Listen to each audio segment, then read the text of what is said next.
ডুবে যাওয়ার আগে মায়েকে ঘোষণা করা হয়েছে যে সবাই সবার কাছে আমরা ক্ষমা চাই, আল্লাহর কাছে মাপ চাই, মানুষের কাছেও মাপ চাই, সবাই সময়কে ক্ষমা করে দেই।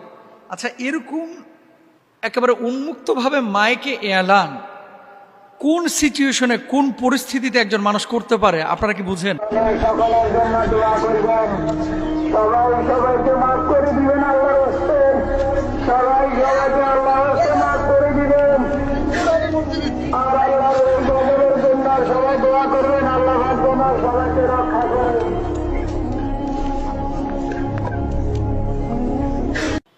এরকম সিচুয়েশনটা, এই যে মাইকে যে এলান করতেছে যে সবাই সবাইকে মাফ করে দেন, সবাই সবার কাছে ক্ষমা চান, বাপ সন্তানের কাছে, সন্তান বাবার কাছে, প্রতিবেশী প্রতিবেশীর কাছে, হ্যাঁ, বৌমা তার শাশুড়ির কাছে, শাশুড়ি তার বৌমার কাছে, ভাই ভাইয়ের কাছে, বোন বোনের কাছে, উন্মুক্তভাবে এভাবে ক্ষমা চাওয়া।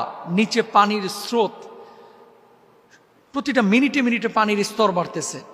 ঠিক এই মুহূর্তে মাইকে এলান দিয়ে ঘোষণা করা, এটা কিন্তু চারটিখানি কথা না, এটা ছোট কোনো বিষয় না।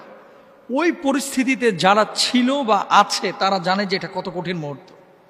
ভাই, দুনিয়ার জিন্দেগিতে এই সমস্ত জিনিসগুলো থেকে আপনাকে আমাকে শিক্ষা নিতে হবে। আমি দোয়া করি আল্লাহ সুবহানাহু ওয়া তাআলা ওই এলাকায় যত মানুষ আছে সবাইকে যেন নিরাপদ স্থানে আসার তৌফিক দান করেন, আমিন। 2 নম্বর আরেকটি বিষয় আমি বলি, ওই এলানের পরে যারা মারা গিয়েছেন পানিতে ডুবে, নিরাপদ স্থানে যেতে পারেন নাই, আল্লাহ তাআলা সবাইকে প্রকৃত শাহাদাতের মর্যাদা দান করেন। আমরা এই সমস্ত বিষয়গুলো থেকে একটা শিক্ষা, একটা মেসেজ নিতে পারি কতটা ক্ষণস্থায়ী দুনিয়ার জীবন। ফেনীতে যে ঘটনাটা ঘটছে এখনো চলমান, এরা কি 3 দিন 4 দিন আগেও জানতো? আরে আমারই তো পরিচিত অনেক ভাই আছে, সে ইস্তাম্বুলে ভালো সেটেল তুরস্কে, অথচ পরিবার ফ্যামিলি এই ফেনীতে। আরেক ভাই আছে জাপানে, ভালো কাজকর্ম করে, এখানে বাড়ি হচ্ছে ফেনীতে।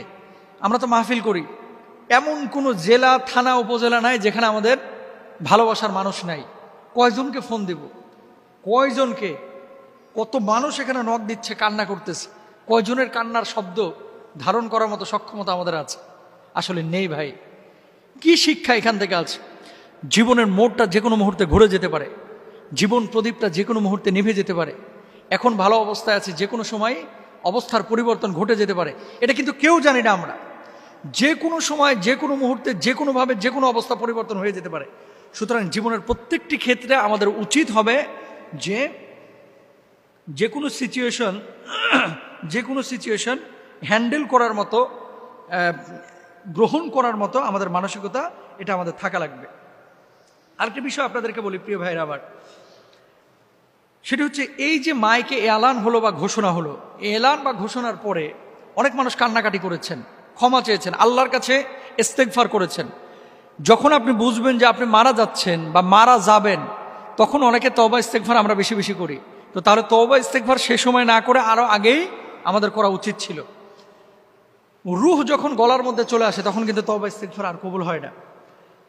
তারপরে অনেকে ছিল যে এসির মধ্যে ঘুমিয়েছিলেন, কিন্তু আজকে এসি নাই, বিদ্যুৎ নাই, পানি নাই, কোনো কিছু কিন্তু এখন আমাদের সামনে নেই।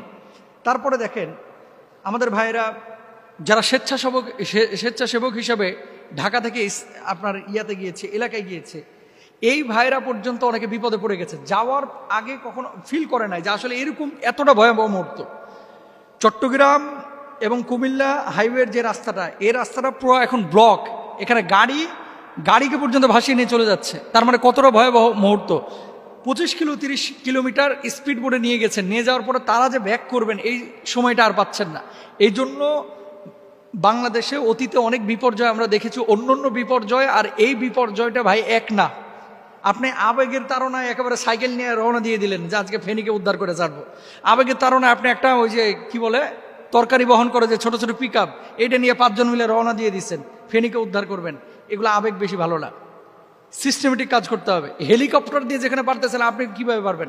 তাহলে আপনাকে কি করতে হবে? যারা সমন্বিতভাবে কাজ করতেছে তাদের সাথে ইনভলভ হতে হবে এবং তাদের সাথে কাজগুলোকে আঞ্জাম দেওয়ার চেষ্টা করতে হবে। এই ঘটনা থেকে আরেকটি শিক্ষা আমাদের আছে প্রিয় ভাইয়ের আমার, সেটা হচ্ছে সকালবেলার ধনীরে তুই ফকির সন্ধ্যাবেলা। মানুষ যখন বিপদের সম্মুখীন হয়ে যায় তখন কিন্তু একটা বিষয় আপনাকে খেয়াল করতে হবে, অনেকের বক্স ভরা টাকা বাড়িতে পড়ে আছে, টাকাগুলো পর্যন্ত পানিতে ডুবিয়ে ফেলেছে, কিন্তু আজকে ছাদের উপর আশ্রয় নিয়েছে শরণার্থীর মতো। এই টাকা তাকে উদ্ধার করতে পারতেছে না। খেয়াল করেন, অনেকে ব্যাংকে কোটি কোটি টাকা পড়ে আছে প্রবাসীদের, অথচ বুড়া বাপ মা আজকে শুধুমাত্র বাঁচার জন্য 30,000 টাকার একটা নৌকা চাচ্ছে, বাঁচার জন্য নৌকা, একটা স্পিড বোট চাচ্ছে, পাচ্ছে না। তার মানে কি, আল্লাহ সুবহানাহু ওয়া তাআলা কখনো যদি পরীক্ষা করেন, আল্লাহ সুবহানাহু ওয়া তাআলা যদি উদ্ধার না করেন, আসলে কেউ উদ্ধার করতে পারে না। আমরা চেষ্টা করতে পারি। আমাদের যে মেসেজগুলো এখান থেকে নিতে হবে, 1 নম্বর মেসেজ হচ্ছে আমরা যে কোনো সময় মৃত্যুর জন্য প্রস্তুতি নিয়ে থাকব। 2 নম্বর, দুনিয়ায় আমরা দুনিয়ার ভোগ বিলাসিতায় মত্ত হয়ে যাব না। 3 নম্বর, যে কোনো মুহূর্তে বিপদ আপদ আসতে পারে, সেজন্য নিজেকে প্রস্তুত রাখবো। যে কোনো কিছু ঘটে যেতে পারে আপনার আমার, আর বিপদ আপদে হুটহাটি কিন্তু চলে আসে।